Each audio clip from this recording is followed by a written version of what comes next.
Hello hello hello. आप सभी का स्वागत है हमारे इस चैनल इग्नो के चैनल पे। तो आज हम जो शुरू करने वाले हैं वो हमारा जो आवर इन्वायरमेंट का पहला इकाई है उसका जो इंट्रोडक्शन पार्ट है हम उसको देखेंगे।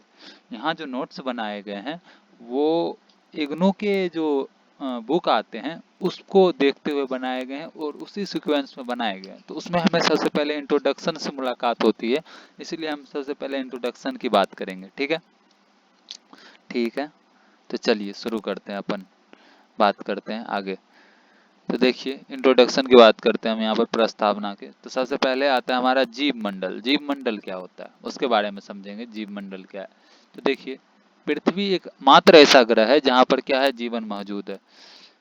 और जगह जीवन नहीं मौजूद है। चंद्रमा पर जीवन नहीं है, ये मंगल पे जीवन नहीं है। पृथ्वी बहुत बड़ा है, इसके बावजूद भी केवल बहुत संकीर्ण संकीर्ण क्षेत्र, देखिए ये मेंशन है, संकीर्ण क्षेत्र में जीवन पाया जाता है। ऐसा क्यों? कि पृथ्वी पर हर जगह जीवन नहीं होता है। अगर आप ज्वालामुखी के उबलते हुए लावा में जीवन ढूंढेंगे तो आपको नहीं मिलेगी। गर्म झरने जो 100-100 डिग्री सेल्सियस गर्म होते झरने, उसमें अगर आप जीवन ढूंढेंगे तो आपको बिल्कुल भी नहीं मिलेगी। तो ऐसे जगह, पृथ्वी पर ऐसे जगह जहाँ पर जीवन संभव होता है उसी को हम जीव मंडल कहते हैं। उसी को क्या कहते हैं? जीव मंडल कहा जाता है। चलिए अब आगे हम बात करते हैं, ऊर्जा के स्रोत की बात करते हैं। तो देखिए, पृथ्वी पर ऊर्जा का मुख्य स्रोत हमारा सूर्य देवता है, सूर्य भगवान है, वही एकमात्र स्रोत है। अब कहोगे इंसानों को सूर्य से ऊर्जा कैसे मिलती है? तो देख भाई, पौधे को तो सूर्य से ऊर्जा मिलती है ना। पौधे अपना खाना सूर्य से बनाती है, और इस पौधे को कौन खाता है? मानव खाता है। और और पौधे को कौन खाता है? बकरी खाती है। इस बकरी को कौन खाता है? शेर खाता है। तो देखो, हम पौधे से ऊर्जा मानव लेता है, तो पौधे से ऊर्जा कौन लिया? मानव लिया। तो मानव को ऊर्जा तो डायरेक्ट नहीं आई, लेकिन पौधे ने जो सूर्य से ऊर्जा ले रखा था वही ऊर्जा आगे मानव को ट्रांसफर हुई, वही ऊर्जा आगे बकरी को ट्रांसफर हुई, और बकरी को जब शेर खाया तो वही ऊर्जा शेर को मिली।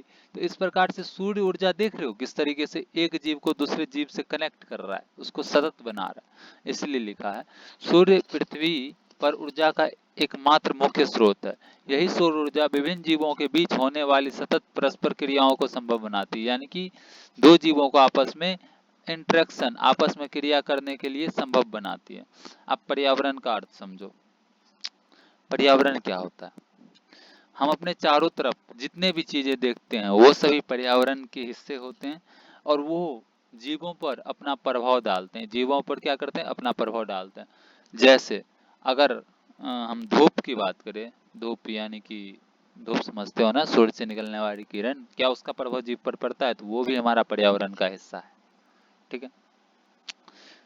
ठंडी की बात करें, उसका भी प्रभाव हमारे ऊपर पड़ता है, जीवों के ऊपर पड़ता है, पक्षियों के ऊपर पड़ता है, वो भी हमारे हिस्सा है। पानी देखो, जल ही जीवन है, इसका कितना बड़ा प्रभाव होता है। तो ये भी क्या है? पर्यावरण के हिस्सा है। तो व्यापक अर्थ में पर्यावरण के अंतर्गत वे सभी चीजें आती है जो जीवों को क्या करती है?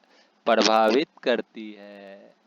इसके मुख्य दो जो ये पर्यावरण है, इसके मुख्य रूप से दो कारक शामिल है।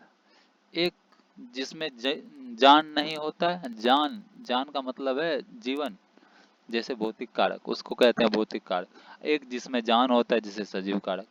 ठीक, इंग्लिश में इसको कहते हैं एबायोटिक फैक्टर, सजीव कारक को कहते हैं बायोटिक फैक्टर। यहाँ देख रहे हैं, हवा, पानी, मिट्टी, तापमान, इस सब में जान नहीं होती है, ये हमारे भौतिक कारक है। लेकिन पेड़ पौधा, जीव जंतु, सूक्ष्म जीव, ये हमारे पर्यावरण के जैविक कारक हैं, सजीव कारक हैं। ठीक है। अब समझो, पारिस्थितिक क्या होती है? पारिस्थितिक तंत्र क्या होता है वो समझो। जब भौतिक यानी अजैविक और जैविक क्रिया आपस में, कारक आपस में क्या करती है? क्रिया करती है या परस्पर क्रिया करती है। तो इनके संबंधों से एक जटिल तंत्र का निर्माण होता है। इनके संबंधों से एक जटिल तंत्र का निर्माण होता है। इसी तंत्र को पारिस्थितिक तंत्र कहा जाता है। समझ में नहीं आया? देखो यार, मानव है, वो हवा ले रही है। क्या ले रही है? सांस के रूप में हवा ले रही है। तो ये हवा के द्वारा मानव क्या कर रही है? एक दूसरे से क्रिया कर रही है कि नहीं कर रही? अंतर क्रिया कर रही है। मानव हवा साथ में छोड़ भी रही है, तो ये पर्यावरण के साथ क्या कर रही है? अंतर क्रिया कर रही है। अब देखो मानव क्या ले रहा है, जल ले रहा है, जल ले रहा है। अब देखो मानव क्या कर रही है, वो वन लगा रहे हैं, वन से लकड़ियां ले रही है, यानी कि वन से भी इनकी आपस में क्या हो रही है, अंतर क्रिया हो रही है। तो और इसी इसी इससे क्या होता है, एक तंत्र का निर्माण हो रहा है, और इसी तंत्र को क्या कहते हैं, पारिस्थितिक तंत्र कहते हैं। तो देखो ये तो हमारा हो गया अजैव कारक, ये कौन हो गया, हवा हमारा हो गया अजैव। अब मानव कैसा हो गया, जैव हो गया। ये कैसा हो गया, ये हो गया अजैव हो गया। ये कैसा हो गया, वन कैसा हो गया, ये जैव हो गया। तो देखो अजैव अजैव के साथ भी क्रिया कर सकती है, और जैव जैव के साथ भी क्रिया कर सकती है, या फिर जैव अजैव के साथ भी क्रिया कर सकती है। जैसे मानव हवा जैव है, अजैव के साथ क्रिया हो रही है। मानव देखो वन तो जीव होती है ना, मतलब कह सकते हो अगर वन में कोई क्या है, वन में जैसे कोई ये है पेड़ पौधा है, तो वो तो जैव है। तो इसमें जैव जैव के बीच में अंतर क्रिया हुआ, कैसे हुआ, मान लो कोई पेड़ पौधा है, इन्होंने पेड़ पौधे ने ऑक्सीजन नहीं दिया तो मानव जीवित नहीं रह पाएगा, समझ रहे हो। अगर मानव जीवित नहीं रह पाएगा, इस प्रकार से पेड़ पौधे से कौन क्रिया कर रहा है, मानव कर रहा है। जल से भी ऐसी तरीके से क्रिया हो रही है। तो इस तरीके से एक तंत्र का निर्माण होता है, और इसी को कहते हैं हम पारिस्थितिक तंत्र कहते हैं। ठीक है। अब देखो मानव पर्यावरण का प्रभाव और वर्तमान चुनौतियां क्या क्या है, उसके बारे में देखो। मानव पर्यावरण प्रभाव और उनकी वर्तमान चुनौतियां। तो देखो मानव को क्या लगता था कि जो हमारे पास जो भी संसाधन है वो असीमित है, यानी कि उसका अंत ही नहीं है, तुम जितना यूज कर सकते हो मन भर करो, ऐसा मानव को लग रहा था। सदियों से मनुष्य पृथ्वी और उसके पर्यावरण को एक असीमित संसाधन मानता आया है। पृथ्वी को भी मान रहा था कि ये असीमित है, और पर्यावरण को भी मान रहा था कि असीमित है, पर्यावरण में हमारा पेड़ पौधे आ गए, जल आ गए।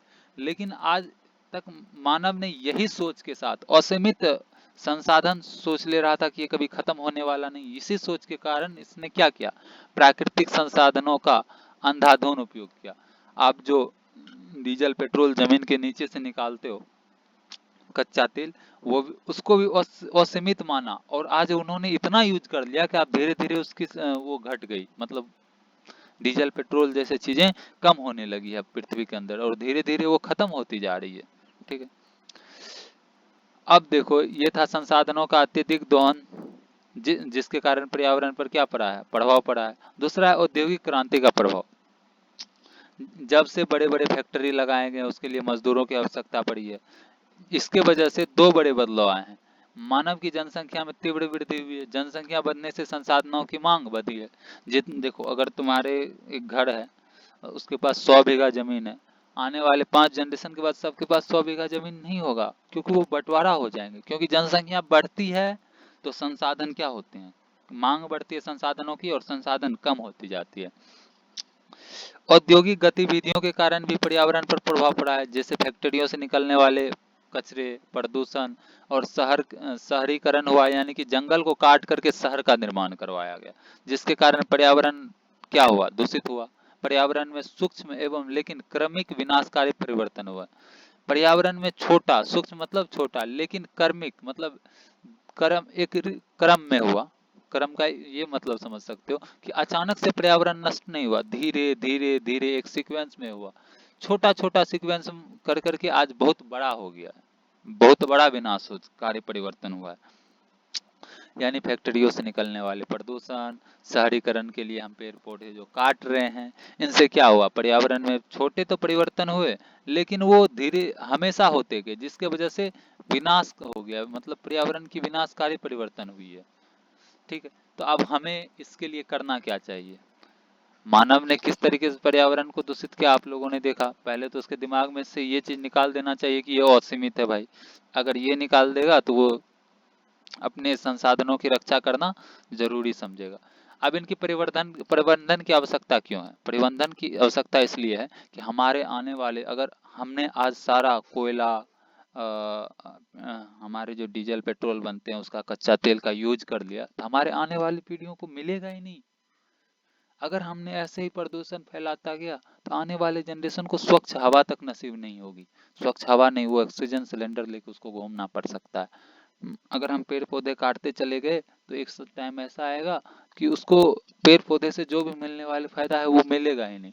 इसीलिए प्रबंधन की आवश्यकता हमको क्यों है, ताकि भावी पीढ़ियां यानी कि आने वाले आपके बच्चे जो होंगे उसको स्वच्छ एवं सुरक्षित पर्यावरण मिल सके।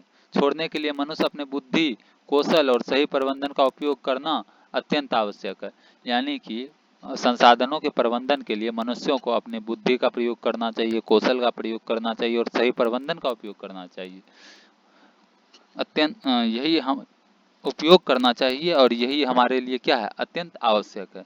अगर आपको हमारा नोट्स चाहिए पूरा तो आप हमारे कॉन्टैक्ट नंबर पर संपर्क कर सकते हैं। ये हमारा नंबर है 34768028। ये हमारे व्हाट्सएप नंबर है, आप इस पर हमको मैसेज कीजिए, हम आपको दे देंगे। ठीक है,